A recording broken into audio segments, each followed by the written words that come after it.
Okay, time to dive into the Emeek rabbit hole of Google sucks.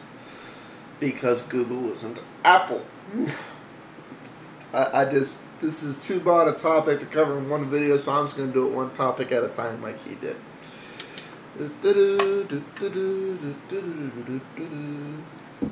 Oh, the Droid is wonderful. Oh, the Droid is an iPhone killer. Oh, the Droid is this. The Droid is that. You know what the Droid is? An utter pile of steaming junk. That's what the Droid is. Now we're beginning to see the differences between the iPhone and the Android. Let's go up here. Look at this. Verizon's Band-Aid solution. Those in favor of removable batteries might want to consider this one. Now let's stop right there. Okay. Yes. I know about this error. That's why I did not buy a Droid. That's why I still have my G1. You be careful when you compare Android to the iPhone. And as a matter of fact, I really wish people would stop comparing Android to the iPhone, because unfortunately the people in charge of Android don't have the kahunas to stick to what Droid is. They're kind of trying to turn it into an iPhone. I'll give you an example. There's an app on my phone here.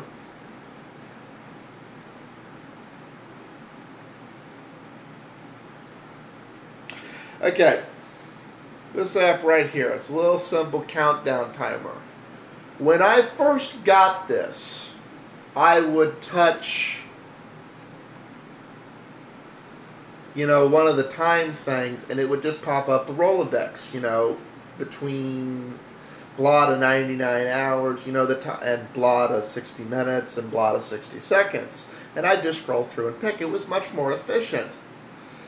Because people think this thing needs to be an iPhone.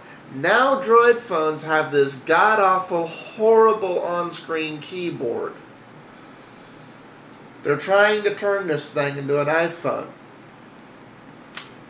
Now if I go this away, then I'm allowed to just punch them in manually. And since they've implemented that, rather than doing everything from this mode, I find I have to do everything from this mode.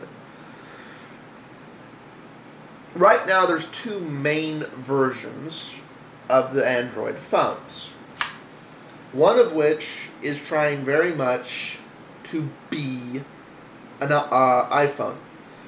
The My Touch on T-Mobile, and the one that is rumored to be the official Google phone that's supposed to be debuting at CES, maybe coming out sometime this quarter.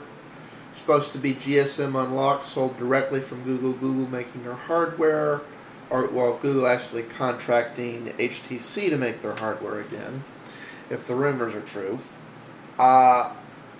is a predication or a new version of the My Touch, except it's going to be GSM unlocked, supposedly. Unless it's dual band 3G, so it works on both T-Mobile and AT&T as far as the 3G network goes, I'm not really interested. That's one of the big problems with this phone. It's like they went with T-Mobile. T-Mobile's not the carrier to go for. And these phones need to be sold unlocked. The Droid is what I would call version 2 of the G1, except unlike the G1, because it's made by Motorola instead of HTC, it's the battery cover is not as seamless. This battery cover is very seamless. You can't tell it comes on and off. As a matter of fact, it looks like it's one solid piece until I push the right thingy to pop it off, which is this little hidden clasp up here. It never falls off by accident. It can't, because of the way it's put together. Ones that are put together like the Droid is, well, that clasp eventually wears out. This clasp would take about a decade to wear out, which is long past the life of this phone. We'll admit that.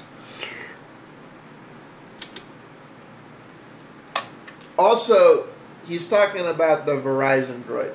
Verizon has so many problems, it's not even funny. If you want to buy the Droid, do not buy the Droid from Verizon.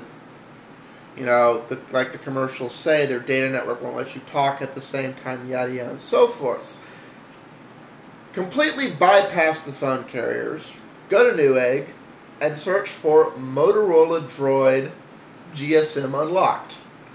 You will find the Droid for $680, and it's a GSM version, not a CDMA version, and it's unlocked, so you can take it to all the GSM carriers.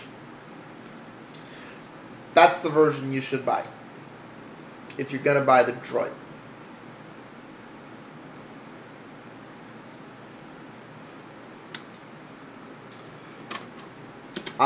As far as the new Droid phone, you know, the continuation of the MyTouch, which is not going to have a physical keyboard, if the pictures are any indication. I really hope there's a hidden physical keyboard on it somewhere, and that's not, because I don't want this thing to turn into the iPhone.